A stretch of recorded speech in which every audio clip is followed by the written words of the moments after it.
गुरु भगवान के शुक्राने हैं। हमारे सत्संग के ही एक प्रेमी हैं, उनका तो बेटा अब आया था, कहानी सुना रहा था, अपनी लंबी सी कहानी उसने सुनाई, तो मैंने कहा आपको सुनाऊंगा मैं।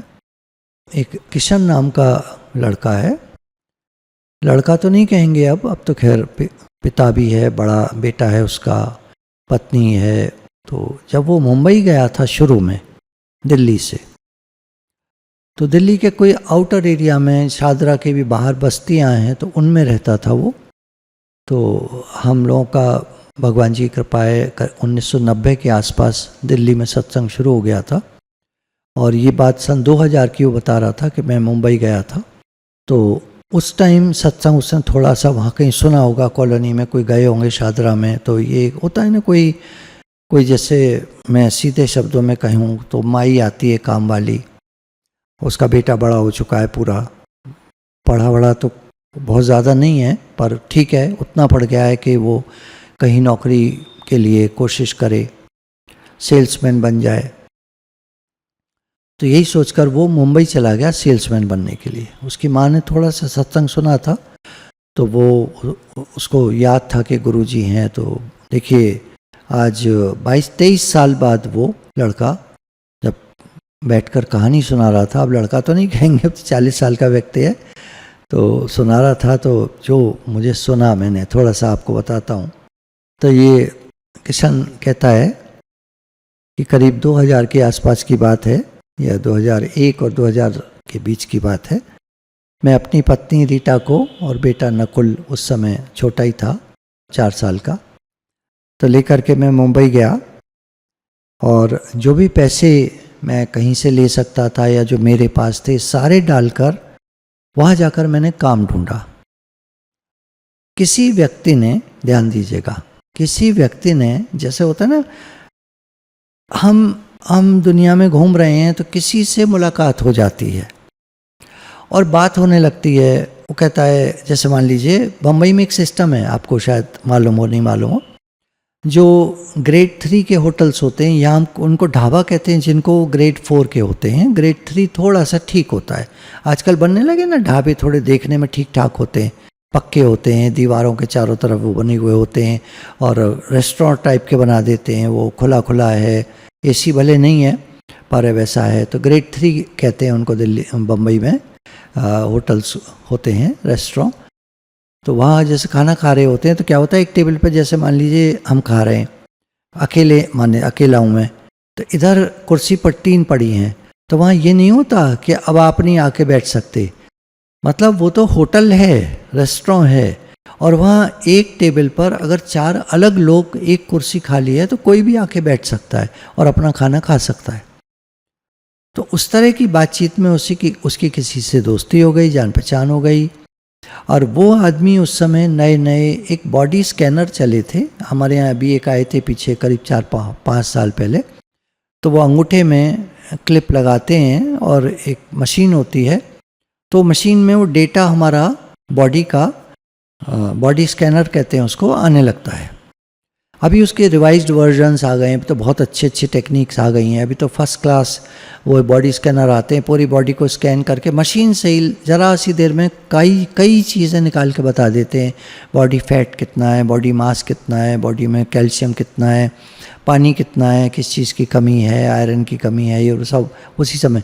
पर उस ज़माने में मशीन चली थी।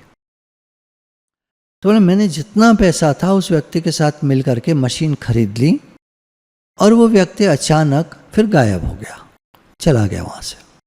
अब मेरे जिम में पड़ गई वो सारी मशीनें, अब मुझे बेचनी थी। मैं डॉक्टरों के यहाँ, हॉस्पिटल्स में इधर उधर डॉक्टरों के चक्कर काटता रहा, और मुझे कभी कोई मशीन बिक जाती तो घर का किराया देने को हो जाता। अब बच्चा भी 4 साल का हो रहा था, स्कूल में तो पढ़ाना ही था, तो मैंने एक साधारण से स्कूल में उसको डाल दिया, उसकी भी फीस देनी थी, मकान का किराया भी देना था, पत्नी का भी खर्चा था। तो पत्नी ने काम करना शुरू कर दिया, डबल शिफ्ट करनी शुरू कर दी ताकि हमारा पूरा खर्चा निकल सके। तो बोला मैं कमाई नहीं पाता था, मैं बहुत मेहनत करता, सुबह निकलता था, रात तक चक्कर काटता था।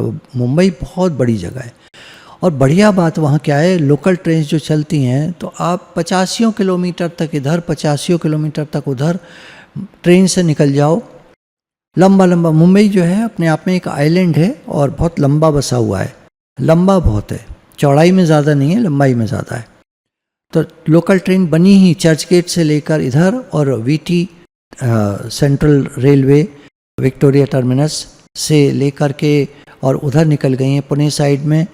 मुंबई सेंट्रल की जो ट्रेन्स हैं वो चलती हैं, वो निकल गई हैं विरार तक, दादर विरार वगैरह सब पड़ता है। विरार के बाद फिर और ये गुजरात वगैरह, महाराष्ट्र भी चलता है, गुजरात और ये सब आने लगते हैं, वापी और सारे स्टेशन, रतलाम, और फिर उसके बाद कोटा, और उसके बाद मथुरा, दिल्ली, इस तरह। तो वहाँ पर मैं बराबर काम करता रहा, चारों तरफ जाता था, सुबह निकलता था, कभी कोई मशीन बिक जाती तो घर का किराया निकल आता, खाने को रोटी हो जाती। मैंने एक सेकेंड हैंड कार वहाँ पर जैसे तैसे करके ले ली किस्तों पर। होता है ना, रहते रहते जान पहचान बन जाती है गैरेज पर।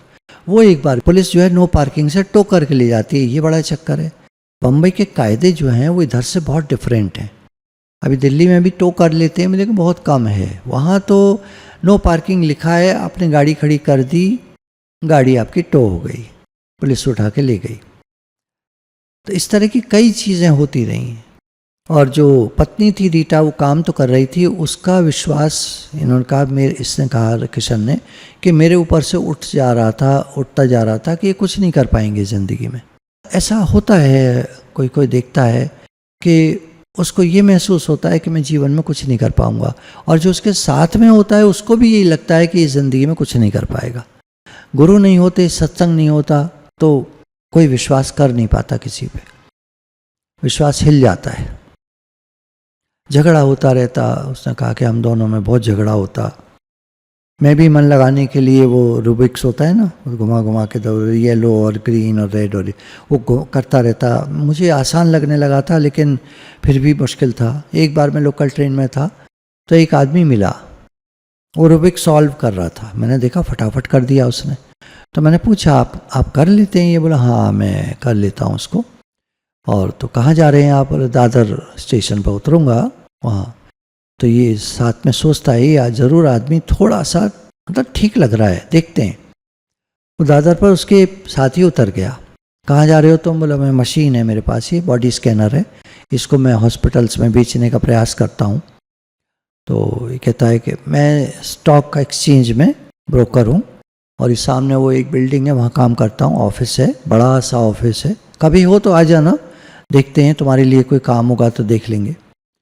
मतलब वो आदमी कई चक्कर कटवाता रहा, काम भी नहीं दिया। एक बार वायदा किया कि ठीक है मैं इंटरव्यू होने वाले हैं तो मैं लगवा दूंगा, और मैं कई चक्कर इधर से उधर, और एक इसी चक्कर में मेरा बॉडी स्कैनर एक चोरी भी हो गया। मैंने एक लेडी के पास रख दिया था, दुकान के वहीं खड़ी हुई थी, वो पेंट स्केचेस बना रही थी।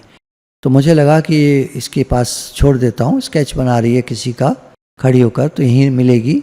तो मुझे आने में ज़रा सी देर हो गई और वो मेरा स्कैनर लेके भाग गई। तो जीवन है, मैं अपने बच्चे को कोई विशेष उपहार भी नहीं दे पाता था। एक बार एक जैसे तैसे करके फुटबॉल दिलाई उसको, वो स्कूल में खेलने भी गया, लेकिन किसी बच्चे ने, शैतान होते हैं ना, तो झापड़ मारकर उसको फुटबॉल छीन ली। कई सब तरह की प्रॉब्लम, वाइफ के साथ भी प्रॉब्लम, बेटे के साथ भी प्रॉब्लम, मेरे साथ भी प्रॉब्लम, चलती रही। फिर जिस घर में रहता था किराए पर, वहाँ ये भी चक्कर है बम्बई में, आप ज़्यादा दिन नहीं रह सकते किराए पर घर पर, वो हटा देते हैं, कहते हैं आप दूसरा घर देख लो। क्योंकि वहाँ भी थोड़ा लोकल लोगों की प्रॉब्लम है, घर में बस जाते हैं तो बड़ी दिक्कत होती है, तो वो जल्दी, तो अब घर खाली करना था। बोला अब मेरे सामने कोई घर नहीं था। तो एक रात ये हालत हुई कि मैंने धर्मशाला में एक में पूछा कि मुझे रात को सोने को कमरा मिल जाएगा? बोले मिल तो जाएगा लेकिन पैसे देने पड़ते हैं। तो मैंने कहा भाई मैंने तो सुना था बचपन में अपने कि धर्मशाला में जाओ तो फ्री में ठहरने को मिलता है। बोले मिलता होगा, कहीं मिलता होगा धार्मिक स्थलों पर यहाँ मुंबई में तो धर्मशाला में भी पैसे देने पड़ते हैं, होटल ही समझ लो तुम इसे।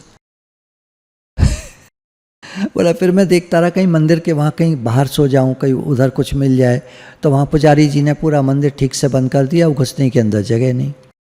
मतलब जहाँ भी बोला, बेटा मेरे साथ था, पत्नी तो काम पर थी, डबल शिफ्ट करती थी, रात की शिफ्ट में वो काम पर थी। मैं ले लेके उसको, बेटे को घूमता रहा। एक रात की उसने घटना सुनाई कि लोकल ट्रेन के स्टेशन पर एक पर, तो वहाँ टॉयलेट वैसे नॉर्मली होते नहीं हैं बम्बई में, ये भी एक चक्कर है। ट्रेन में भी नहीं होते, स्टेशन पे भी नहीं होते, लोकल ट्रेन में और लोकल ट्रेन के स्टेशन पर नहीं होते।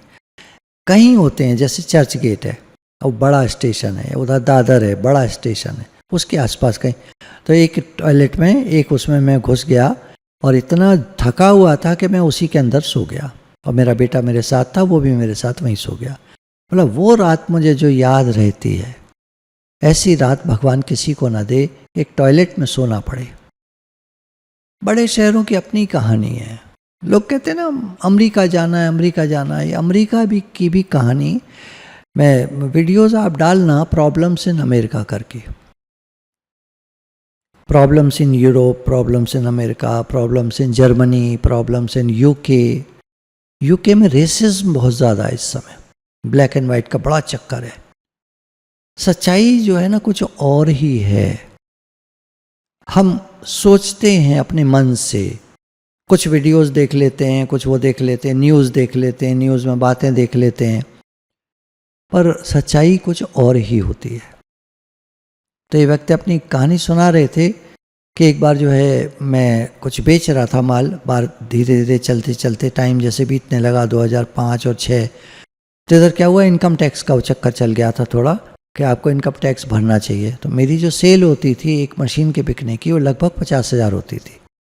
अब मुझे इनकम टैक्स में दिखाना चाहिए था वो, तभी लोग लेते भी, क्योंकि फिर ये आने लगा था भाई आपका वो पिन नंबर क्या होता है, वो जो भी होना चाहिए, और पैन नंबर वगैरह होना चाहिए, और वो मेरे पास कुछ था नहीं, उसकी प्रॉब्लम होती थी।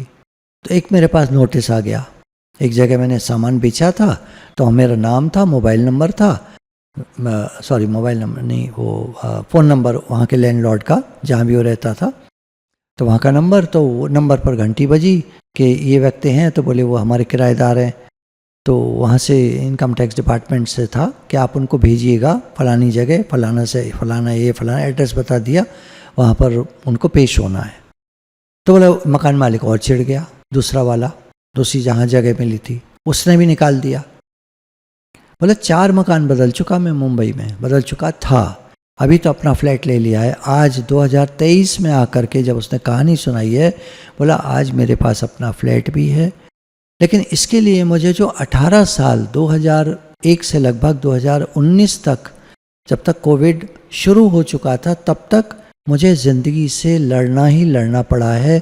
मैं इतने दुखों से गुजरा हूँ, इतनी बातों से गुजरा हूँ। फिर मैंने कैसे भी करके आपका जगह का एड्रेस लिया शादरा में सत्संग में, और फिर मैं आप यहाँ तक आया हूँ और अपनी बात को कह पा रहा हूँ। मेरा बड़ा मन था आपसे मिलने का, मेरी पत्नी बच्चा तो नहीं आ पाए, लेकिन मैं आकर के मिलना चाहता था आपसे। इतनी सारी बातें बताई, मुझे तो याद भी नहीं है, कोशिश करी थी मैं कुछ लिख लूँ, मगर इतने जीवन में दुख भी हो सकते हैं किसी के।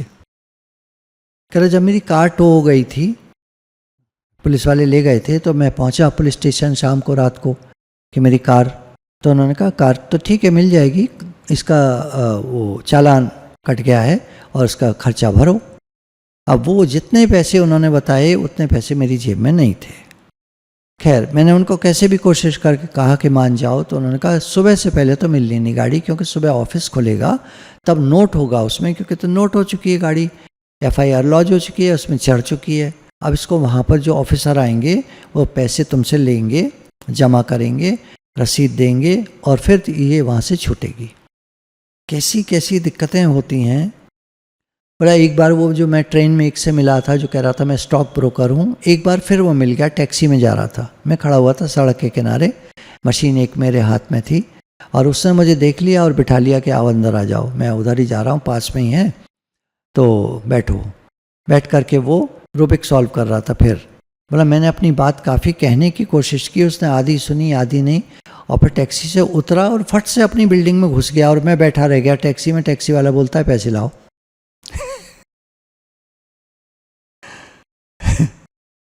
एक बार जो है एक कंपनी में, इसी तरह के स्टॉक ब्रोकर की कंपनी में मुझे एक जॉब मिल रहा था।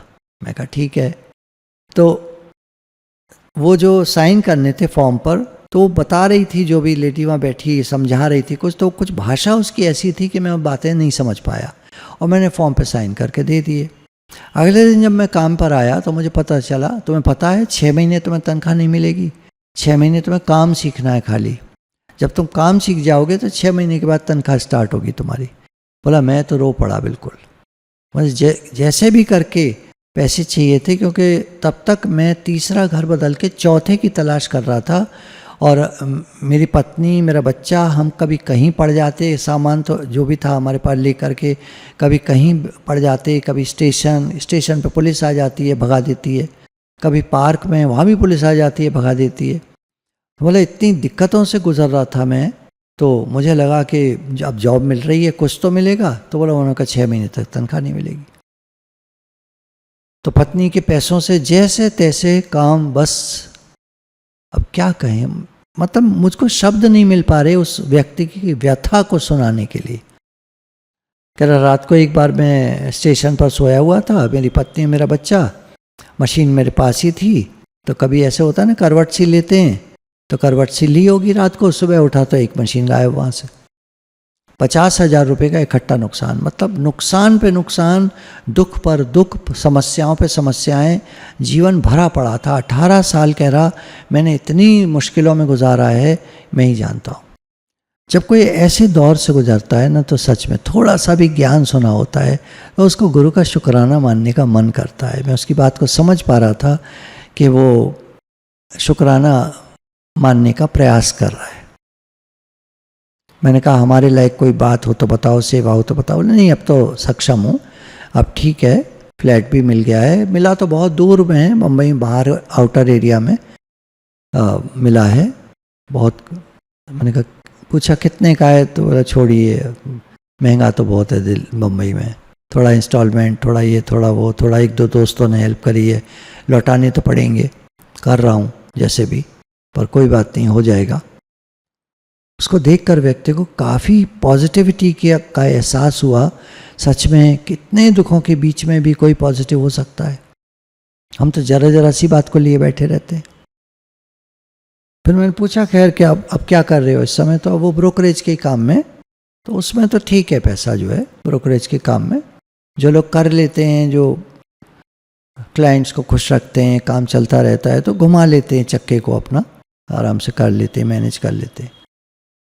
हे नाथ हे नाथ हे नाथ। एक बात मैंने ये कही भी उससे कि आपने इतनी परेशानियां फेस करी जीवन में, आपने क्या समझा? जिसने कहा कि मेरा जीवन कैसा भी बीता, मैंने ये समझा कि कोई तो है जो रोटी खिलाता है। रोटी तो खा ही पाए हम लोग, भले कभी कम खाई, कभी कभी, बहुत बार ऐसा हुआ कि कम खाई, बहुत कम खाई, पर खाई। कैसे भी हुआ, बोला मैं आपको बता नहीं सकता हूँ सारी बातें। उदाहरण के तौर पर रात को हम भूखे लेटे हुए थे, नींद नहीं आ रही थी, तो अचानक कोई आदमी पास से निकलता है और उसके पास कुछ जैसे होता है कि पैकेट में कुछ होता है, तो वो मेरी तरफ देखता है और मेरी तरफ पैकेट आगे कर देता है और मैं झट से झपट लेता हूँ उससे पैकेट, और खोलकर उसमें देखता हूँ तो कुछ बंस थे, शायद उसके काम के नहीं होंगे या कुछ ख़राब होने वाले होंगे, जो भी था। मैंने कुछ नहीं देखा क्या होने वाला है, उनका बंस का ख़राब है, ये है वो है। बच्चे को दिया, पत्नी को दिया, अपने को, बोला करीब 1.5 बार हम लोगों ने खा करके फिर शांति पड़ गई पेट में। जिन बंस को हम 1 मिनट में ख़रीद लेते हैं, 1 मिनट में खा लेते हैं, मक्खन लगाते हैं, खा जाते हैं, कभी ध्यान नहीं जाता कि उस एक बन की कितनी कीमत हो सकती है। ये एक व्यक्ति, उसकी पत्नी, उसका बच्चा, वो बन खा के रात को सो सकते हैं। अगर हमारे पास कुछ है तो भगवान का शुक्राना, अनंत शुक्राने, अनंत शुक्राने, अनंत शुक्राने, अनंत शुक्राने। हे ना, दिल से दुआ निकलती है, सबका भला हो, सबका भला हो, सबका भला हो। जो भरे पेट होते हैं उनकी अकल काम ही नहीं करती है। जब पेट खाली होता है ना, तो सब अकल काम करती है। 2-4 दिन कोई बस इतना खा के देखे कि जीवन चल जाए, और फिर देखिए कितनी तेज अकल काम करेगी। उसने बताया मैंने इतनी मेहनत करी, सुबह से निकलता था रात तक, देर रात तक चक्कर ही काटता रहता था, लोगों के बातें कोशिश करता रहता था। ये और आप ये ना समझें कि मैंने यही बिज़नेस किया, मैंने कई बिज़नेस करने का ट्राई किया, पर पैसे के ना होने के कारण या कोई ना कोई दूसरी समस्या होने के कारण मैं नहीं कर पाया। और कुछ करने की प्रयास भी किया तो उसमें भी नुकसान चला गया। ऐसे जीवन होता है। हमको तो मिल रहा है, हम खा रहे हैं, हम जी रहे हैं, हमको बहुत सारी समस्याएं, क्योंकि हम खा रहे हैं, जी रहे हैं, सब कुछ है हमारे पास, इसलिए हमारे लिए बहुत सारी समस्याएं। उनके पास खाना भी नहीं है, जीने को भी ठीक से नहीं है, घर भी नहीं है ठीक से, रहने को नहीं ठीक से, पत्नी साथ में, बच्चा साथ में, उनका जीवन में कोई समस्या नहीं है क्योंकि उनके पास कुछ है ही नहीं। उल्टा बोलने का प्रयास कर रहा हूँ, टॉन्ट मार रहा हूँ, समझने वाले समझते हैं। हम अपने जीवन को एक समस्या और एक दुख भरा जीवन महसूस करते हैं, ऐसा सोचते हैं, पर उनका सोचें जिनके पास ना रहने को घर है, फुटपाथ पे सो जाते हैं, स्टेशन पे सो जाते हैं, झोंपड़ियों में सो जाते हैं, कैसे जीवन काट रहे हैं वो लोग। कोई कहेगा कितने होते हैं शहर में ऐसे, आप मुंबई कभी जाओ तो ऐसे पूछना यहाँ कितने स्लम्स हैं, ऐसे पूछना, कितनी बिल्डिंग है मत पूछना, बिल्डिंग है तो अनगिनत हैं, और स्लम्स कितने हैं अगर आप पूछोगे तो आपको पता चलेगा जब आप एरियाज़ की गिनती करोगे और एरियाज़ में स्लम्स की गिनती करोगे और कितने लोग वहाँ रहते हैं उनकी गिनती करोगे तो करोड़ों में चली जाएगी। इंटरनेट कह रहा है इस समय जो गिनती इनके पास है ये कितनी कहाँ तक सही है, क्योंकि इससे ज़्यादा ही होंगे, ये तो इनके नोटेड हैं। 24,000 स्लम्स मुंबई में इस समय मौजूद हैं। 24,000 स्लम्स। आपने एक धारा भी नाम सुना होगा। कुछ स्लम्स हैं जो बहुत फेमस हो गए क्योंकि वहाँ के बच्चे जो हैं मेहनत करके बहुत राइज कर गए। 24,000 स्लम्स, और उनमें कितनी झोपड़पट्टियाँ। एक स्लम में 20, 25, 50, 100 तक आराम से हो सकती हैं झोपड़पट्टियाँ। तो 24,000 इंटू 100 करिए कितना आएगा, 2 जीरो और बढ़ा दिए 3 के बाद, 24 लाख। 24 लाख झोपड़पट्टियाँ। 24 लाख में रहने वाले कम से कम हर झोपड़पट्टी में मिनिमम 6 का एवरेज आएगा, मिनिमम 6 का एवरेज आएगा। 24 लाख इंटू 6 कर दीजिए, 15 करोड़ के आसपास निकल गई बात। खैर ये फिगर जहाँ तक है 15 करोड़ नहीं, 1.5 करोड़ बैठेगा, 1.5 करोड़, सॉरी 1.5 करोड़, 1 करोड़ 50 लाख लोग स्लम्स में रहते हैं। ये इंटरनेट की रिपोर्ट आपको मोटा मोटा बता रहा हूँ अंदाज के तौर पर, इसके आसपास बैठेगा। मुंबई की पॉपुलेशन की 55% पॉपुलेशन स्लम्स में रहती है। इंटरनेट की अभी की रिपोर्ट है, आप डाल के देख लेना, स्लम्स इन मुंबई ऐसे डालना आप गूगल पर। आधी पॉपुलेशन मतलब मुंबई में लगभग इस समय 4 करोड़ की पॉपुलेशन है लगभग। तो वही जो आपको बात चल रही थी वो तो अंदाज से कहा था 1.5 करोड़ के आसपास लोग स्लम्स में रहते हैं, ये तो और ज़्यादा हो गए। हमको खाने है ना मज़ा नहीं आता, स्वाद नहीं आया, आज हाजमा नहीं, गैस हो रही है, आज ज़्यादा खा गए, जल्दी खा गए, सटक गए, प्राणायाम हमसे होता नहीं है, एक्सरसाइज हमसे होती नहीं है, और वो लोग भूखे रहकर सारा दिन काम करते हैं। भूखे मतलब बस मिल जाता है खाने को, कृपा है भगवान की। भूखा तो भगवान के राज्य में कोई शायद ही रहता हो तो एक आध टाइम रहता हो या थोड़ा बहुत रहता हो, मैं नहीं कह रहा नहीं रहता होगा, रहता होगा थोड़ा बहुत, लेकिन खाने को मिल ही जाता है, जीवन चल रहा है। मेल न्यूट्रिशन से भारत में पता नहीं कितने बच्चे हर साल मरते, खराब खाना खाने से, खाने की कमी के कारण, पानी गंदा मिलने से,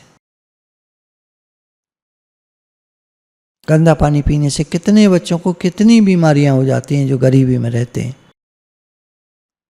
हमारे बच्चे को ना बुखार है, रात को ना सोए नहीं हम लोग, ओहो तुम्हारे बच्चे को बुखार है तुम रात भर नहीं सोए। और वो कितने लाखों बच्चे हैं जिनको ऐसे ऐसे बुखार हैं जो लाइलाज है। जिनका इलाज नहीं हो पाएगा। इंटरनेट की रिपोर्ट है डेथ रेट इन इंडिया के ऊपर। भारत सरकार में 29 सितंबर 2022 की रिपोर्ट है। 29 सितंबर 2022 को आज तक की कैलकुलेशन की गई। सन 2022 में सितंबर का महीना है ये, अभी 9 महीने हुए हैं। 69% deaths in children under 5 years due to malnutrition and malnourishment in the year 2022। 70% death जो बच्चों की हुई भारत में, 10 में से 7 बच्चे, 10 बच्चे जन्मे अगर, 7 बच्चे जो 5 साल से नीचे के थे 2022 में उनका शरीर शांत हुआ खाना की कमी और खाने की खराबी के कारण। यानी खाना टॉक्सिक हो जाता है, खराब हो जाता है, फंगस लग जाती है, सड़ जाता है, उसको खा जाते हैं बच्चे, डस्टबिन में से निकाल निकाल के खाते हैं। ये आपने पिक्चरों में, कहानियों में कभी देख लिया होगा सीन जो रोज़ चल रहा है, बड़े शहरों में रोज़ चल रहा है। थोड़ी देर के लिए हम भगवान से प्रार्थना करेंगे भारत में ऐसे जो बच्चे हैं जिनको खाने को ठीक से नहीं है, जो बीमार हैं किसी न किसी कारण से, खाने की खराबी से, फूड पॉइजनिंग हो जाती है, बीमारियां लग जाती हैं, टीबी हो जाती है, डिप्थीरिया, डायरिया, वो पेट की एक बुखार आ जाता है, इन्फेक्शन, टाइफाइड, कॉलरा, जॉन्डिस हो जाती है, लिवर प्रॉब्लम्स हो जाती हैं। तो हम भगवान से थोड़ा प्रार्थना करेंगे कि भगवान ऐसे बच्चों को भगवान प्लीज़ सुरक्षा प्रदान कीजिएगा। हमारे भारत में जो दिक्कतें हैं, हे नाथ, हे प्रभु, सबका भला हो, सबका भला हो, सबका भला हो। 2 मिनट के लिए शांत भाव से प्रे करते हैं हम उनके लिए। हम सब मिलकर के उन सभी लोगों के लिए प्रे करते हैं जो आज दुखी हैं, परेशान हैं, बीमार हैं, तकलीफ़ है, खुश नहीं हैं, दुखी हैं, उनको ज्ञान नहीं मिला है, उनके पास गुरु नहीं है, कोई कारोबार अच्छा नहीं है, काम नहीं चल पा रहा है, सब के लिए हम प्रार्थना करेंगे।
हे नाथ, हे नाथ, सबका भला हो, सबका भला हो, सबका भला हो, हे नाथ, हे नाथ, हे नाथ। सच में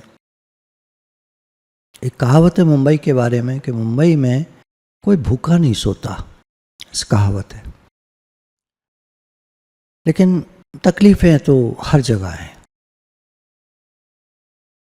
और ये जब ये बात शेयर करी इन्होंने, तो थोड़ा सा मैंने 2-4 लोग बैठे थे तो उनसे शेयर करी, तो उन्होंने कहा हमने तो ऐसी वीडियो देखी है कि यूएस में भी, अमेरिका में भी कई लोग ऐसे हैं जो होमलेस हैं और वो रात को चर्च में जाने के लिए लाइन लगाते हैं सोने के लिए, और अक्सर उनको कमरा नहीं मिलता, अक्सर ये बाहर सड़क पर सो जाते हैं।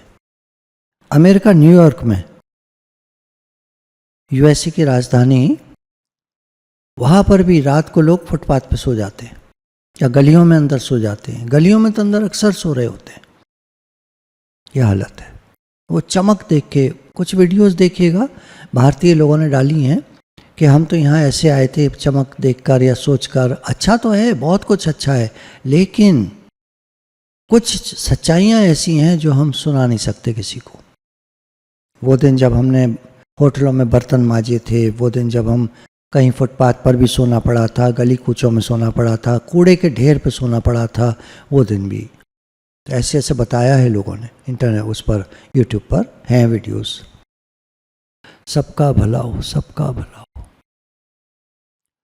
गुरु भगवान के प्रेम के अनंत शुक्राने, अनंत शुक्राने, अनंत शुक्राने।